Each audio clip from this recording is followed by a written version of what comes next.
नमस्कार साथियों। तो मैं आज आपको बताऊंगा कि हमारे हिंदुस्तान में हमारी जो हिंदुस्तान है ये देवभूमि है।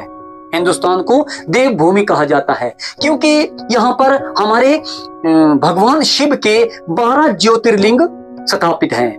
वो कहाँ कहाँ स्थापित है उसके बारे में मैं आज आपको पूरा बताऊंगा। ज्योतिर्लिंग कहाँ कहाँ है। तो सबसे पहले ज्योतिर्लिंग आता है सोमनाथ। गिर सोमनाथ गुजरात में आता है। सोमनाथ का कौन आता है सबसे पहले? सोमनाथ। सोमनाथ ये गुजरात में है। सोमनाथ गुजरात में है। ये गुजरात, सोमनाथ गुजरात में है। सोमनाथ का जो मंदिर है वो गुजरात में है और वो 12 ज्योतिर्लिंगों में से एक माना जाता है। आपको पता है इसको लूटा गया था जब मोहम्मद जो आया था 10वीं शताब्दी में आया था। उसने यहाँ पर बहुत ही लूटपाट की थी सोमनाथ के मंदिर में। मोहम्मद जो गजनी आया था उसने बहुत ही लूटपाट की थी। उसके बाद आता है जो दूसरा मंदिर है, ये ज्योतिर्लिंग है। 12 ज्योतिर्लिंगों में से दूसरा ज्योतिर्लिंग आता है मल्लिकार्जुन। मल्लिकार्जुन जो है ये श्री शैल्य आंध्र प्रदेश में है। कौन सा? श्री शैल्य आंध्र प्रदेश में है ये ज्योतिर्लिंग मल्लिकार्जुन। दूसरा आता है मल्लिका अर्जुन। मल्लिकार्जुन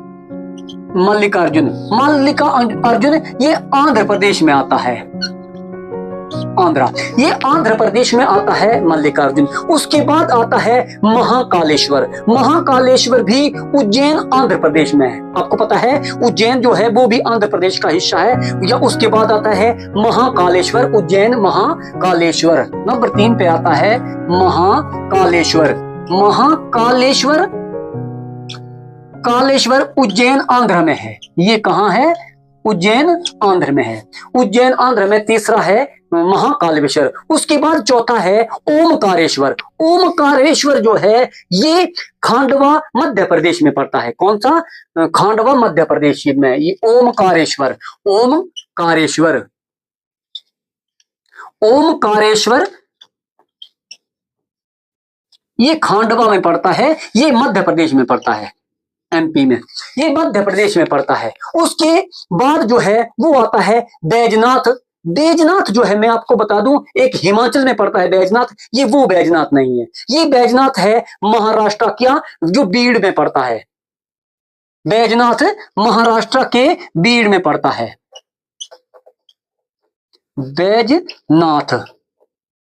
बैजनाथ महाराष्ट्र में पड़ता है। ये महाराष्ट्र बीड़ में पड़ता है। उसके बाद आता है भीमाशंकर। भीमाशंकर भी महाराष्ट्र में पड़ता है। ये है पुणे में। भीमाशंकर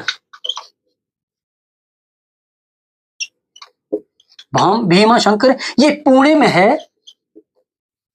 ये भी महाराष्ट्र में पड़ता है। उसके बाद नंबर 7 पे आता है रामेश्वरम। रामेश्वरम को तो लगभग सब लोग जानते हैं क्योंकि ये तमिलनाडु में पड़ता है और यहां से ही जो सेतु ब्रिज था, राम सेतु ब्रिज है, वो शुरू होता है रामेश्वरम।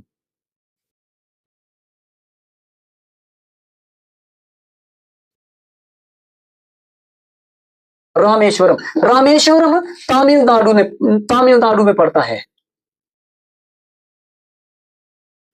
तमिलनाडु में पड़ता है रामेश्वरम। उसके बाद नंबर 8 पे आते हैं नागेश्वरम। ये हिंगोली महाराष्ट्र में पड़ता है। जो नागेश्वर है वो हिंगोली महाराष्ट्र में पड़ता है। नागेश्वर ये हिंगोली महाराष्ट्र में पड़ता है। ये महाराष्ट्र में पड़ता है नागेश्वर। हिंगोली कहां? हिंगोली महाराष्ट्र। नंबर 9 पे आते हैं फिर काशी विश्वेश्वर। कौन सा? काशी विश्वेश्वर। जो काशी विश्वेश्वर है ये बनारस उत्तर प्रदेश में है। काशी विश्वेश्वर कौन सा? काशी विश्वेश्वर ये उत्तर प्रदेश में है।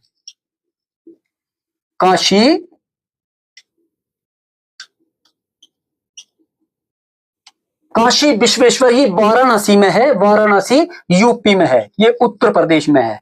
उसके बाद आता है जो ज्योतिर्लिंग है, 10वां ज्योतिर्लिंग, वो त्र्यंबकेश्वर है। त्र्यंबकेश्वर जो है वो कहाँ है? नासिक में है, वो भी महाराष्ट्र के नासिक में है त्र्यंबकेश्वर। त्र्यंबकेश्वर, त्र्यंबकेश्वर भी नासिक महाराष्ट्र में है, नासिक महाराष्ट्र में है। और नंबर 11 पे आता है केदारनाथ। केदारनाथ को तो अब सब जो लोग जानते हैं, केदारनाथ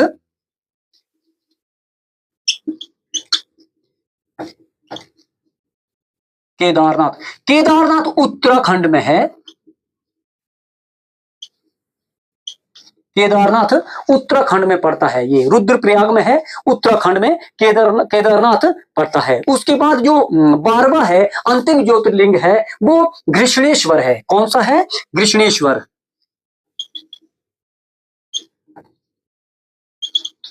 घृष्णेश्वर, घृष्णेश्वर ये अंतिम है। घृष्णेश्वर जो है वो भी महाराष्ट्र में पड़ता है। कहां पड़ता है? वो भी महाराष्ट्र में पड़ता है। तो ये थे 12 ज्योतिर्लिंग जो मैंने आपको बताया कि कहां कहां है। जो सोमनाथ का है, सोमनाथ ज्योतिर्लिंग है वो गुजरात में है। मल्लिकार्जुन है वो आंध्र प्रदेश है। महाकालेश्वर है वो भी आंध्र प्रदेश में है। ओमकारेश्वर है वो मध्य प्रदेश में है। बैजनाथ का मध्य प्रदेश, ये महाराष्ट्र में है। बैजनाथ का महाराष्ट्र में, ये एक हिमाचल में बैजनाथ है, ये वो बैजनाथ नहीं है। यहाँ बैजनाथ जो है वो महाराष्ट्र में है। उसके बाद भीमा शंकर है वो भी महाराष्ट्र में पड़ता है। फिर रामेश्वरम जो है वो तमिलनाडु में है। नागेश्वर है वो महाराष्ट्र में है। और काशी विश्वेश्वर है वो उत्तर प्रदेश में है, मैंने बताया वाराणसी में है वो। और जो त्र्यंबकेश्वर है वो भी महाराष्ट्र में है। और केदारनाथ उत्तराखंड है। और घृष्णेश्वर जो है वो महाराष्ट्र में है। तो ये जो इंपॉर्टेंट थे मैंने ज्योतिर्लिंग के बारे, क्योंकि ये मैंने एक यूपीएससी का इंटरव्यू देखा तो वहां पर ये पूछा गया था कि 12 ज्योतिर्लिंग वो कहां कहां है, इसलिए मैंने ये आपको छोटी जैसी जानकारी बताई है कि ज्योतिर्लिंग कहां कहां है और किस किस राज्य में है। तो तब तक के लिए जय हिंद, अगली वीडियो में मिलेंगे, नमस्कार।